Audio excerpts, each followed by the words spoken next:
সকলোকে বিজয়া দশমীৰ শুভেচ্ছা জনাইছোঁ। আশা কৰিছোঁ এইবাৰ দুৰ্গা পূজা আপোনালোকৰ ভালে কুশলে গ'ল। যোৱাকালি 6:21 পৰা আৰম্ভ হোৱা সন্ধি পূজা নাট্য মন্দিৰত সমাপন কৰি আমি নগাঁৱৰ লংচং হদহদিৰ নিচেই কাষতে থকা পঞ্চথানত শৰাই দিবলৈ গৈছিলোঁ। পঞ্চথানত 5জন দেৱী দেৱতাক পূজা অৰ্চনা কৰা হয়। আপোনালোকে মোৰ ভিডিঅ'টোত নিশ্চয় দেখিছেই। থানখনৰ প্ৰতিষ্ঠাপক শ্ৰী অনিৰুদ্ধ বিজয়ী নায়ক ডাঙৰীয়াও আমাৰ লগত আছে।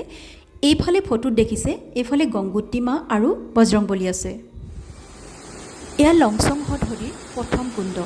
এই কুণ্ডত প্ৰতি বছৰে লংচঙৰ ৰাইজে মাঘী সপ্তমীৰ দিনা স্নান কৰে আৰু 7গৰাকী দেৱীক ইয়াত পূজা অৰ্চনা কৰে।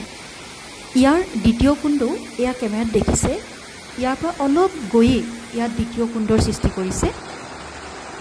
আমি যোৱা দিনা অৰ্থাৎ কালি হদহদিৰ ঠিক পাইছিলোঁ এজাক দুপালপিতা বৰষুণ দিছে আৰু ইয়াৰ চৌপাশৰ পৰিৱেশ ইমান সুন্দৰ, ইমান সেউজীয়া, মনটো ভাল লাগিছে।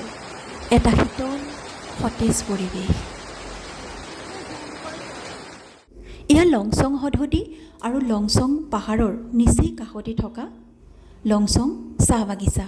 এই বাগিচাখন বহুত ডাঙৰ আৰু বাগিচাত থকা সেউজীয়া গছ গছনি, সেউজীয়া চাহপাতবোৰ, পাহাৰটো আৰু নিচেই কাষেদি বৈ যোৱা লংচং হদহদিটোৱে ইয়াৰ চৌপাশৰ পৰিৱেশ ইমান মনোমোহা কৰি তুলিছে।